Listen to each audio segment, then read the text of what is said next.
Hello and welcome to the Student Association of Foreign Affairs at Linköping University. Today we have Marianne Eriksson, a former European Parliament member who's been sitting from 1995 to 2004, working with prostitution Among other things, among yes. other things. Welcome. Thank you. My first question is kind of a basic one, but since you've been working with prostitution issues during a long time, so in short, can you summarize? It's again an increasing global phenomenon. Increasing, really. It's a big business. It's a hell of a lot of money in this business. And so the money is the core issue here. That you would. People prostitute themselves to get money. There are buyers who pay with their money, and there are a lot of pimps and other interests that wants to have that money. Want to have a piece of the action. Yeah.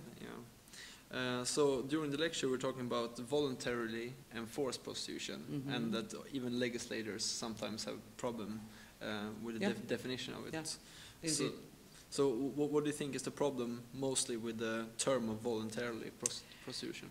Juridically spoken, if you really use the term voluntary prostitution or voluntary prostitutes, you put all the responsibility on the prostitutes or the victims in this business. That they're voluntary, so they have to convince in court that they have been used. They are victims of crime or whatever. So this is one of the problems. And secondly, in my opinion, there are various reasons that people really go into prostitution, whether you're a buyer or if you're a prostitute. But for most prostitutes, it's a question about money, or secondly, in the industrial countries, that you've been abused earlier in your childhood. But all that scale in between, but it's very much about money, of course. Yeah. And voluntarily money in this, it's a risky business, especially for the prostitutes, still, always have been. You were talking about a convention, now I don't remember the name of the document, but in 1949, and where they explicitly said, call it sex slavery. Yeah. But like nowadays, you don't hear that so much because it's like a strong term. Do you think sex slavery is a better term for the problem? Indeed. I mean, when I started to deal with this, I thought it was. I didn't realize it was such a big global business, really. Today I know much more.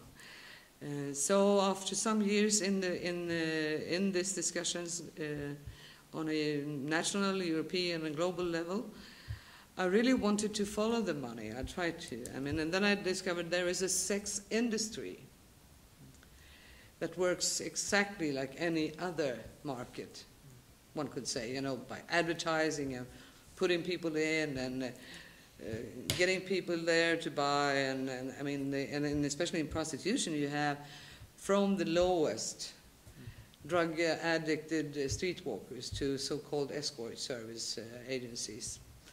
Then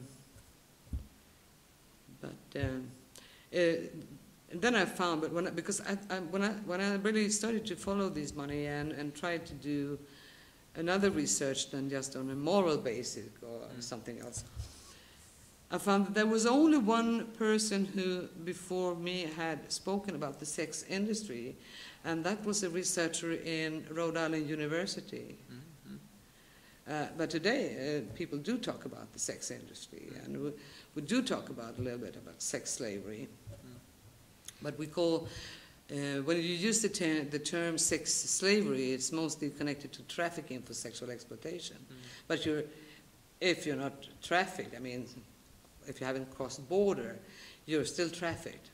Or what would you call? We had this group of young girls up in Sandviken that were sent out from the local pizzeria in Sandviken. They were sent to Småland in highway hotels, and well, if that's not trafficking, what's trafficking? Yeah, so trafficking within borders. Yeah. It's the same. So to me, trafficking and prostitution, it's about the same. Of course, then you can find people who are more exploited than others, or more victimized than others, and we're talking about a lot of people here. So.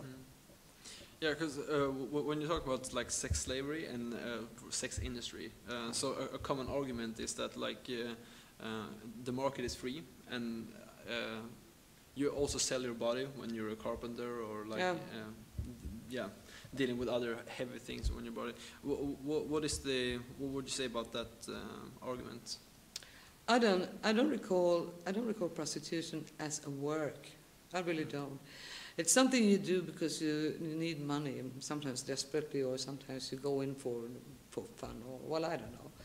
But it's so proved all through the years, all hundreds or even thousands of years, that this risky business, as I call it, is really worse than any other business that I've come up to. And I mean, I've been active in the trade workers organization, and I'm from the left. But I think this prostitution is one of the weakest links in society, where you are more exploited than others. I mean, you get paid to do exactly what the client demands you to do. That's what you're paid for. Yeah. And your own free will, he's not interested. He's interested in his free will that he has paid for the service, or the whatever. Yeah, it's also, there are so very many different types. I mean, you could speak to the prostitutes in Denmark, or even some in Sweden, but in Denmark, when they say, well, they have cooperatives, they feel free and voluntary or whatever. But I mean, it's the same business. It's the same shit as when you have a 12-year young child that you pay for, and you pay for an hour, you pay for 2 hours, or a day, or a week, or whatever age for that matter, in Thailand or in Cambodia. I mean, it's prostitution. Yeah, definitely. So my last question is about the countries even in the EU, like Holland and Germany, for example, has a more. So this is the last question I would say as well. But they are sliding towards a more liberal view on prostitution. What do you see is the development in the European Union and like in the future? There is a stagnation, and that's good. For the first thing, we have to be very careful, especially when we've spoken about the Lisbon Treaty, for example. There's a common ground for 27 countries at the time. So far, we don't have to be so very anxious in this field, because nations still could have their own legislation. But you have to be aware, you know, for example, in 1998, I think, or 99, I don't recall the exact date, but there were women from Poland and Czechia who wanted to come into the Netherlands to open brothels, and they were denied because they were not Dutch, and they couldn't be denied according to the European Court, because they were associated, becoming members, and had associated agreements. And as brothels were legalized in the Netherlands, you could not deny people from other countries to start brothels in there. As we have, so it's very hard, very nice that Sweden has an opposite stand to brothels, to exploitation in that scale. Yeah. So I think to make the world a little bit better, hopefully, I really want to fight the sex industry, but also to really come into contact to see that the buyers are the last chain in prostitution that we have to speak more of and put focus on. So not the prostitutes we've been talking for thousands of years. I just say, what is a prostitute? Well, everybody has their opinion, very much stereotype about what is a prostitute. So now, so put the focus on the buyer. Why be a client, especially as we have gone through a so-called sex revolution in this country? Yeah. Hey, come on now, free and voluntarily, by time. Well, thank you very much. Thank you. This and many other clips you can watch at utpost.org. Thank you. Tack.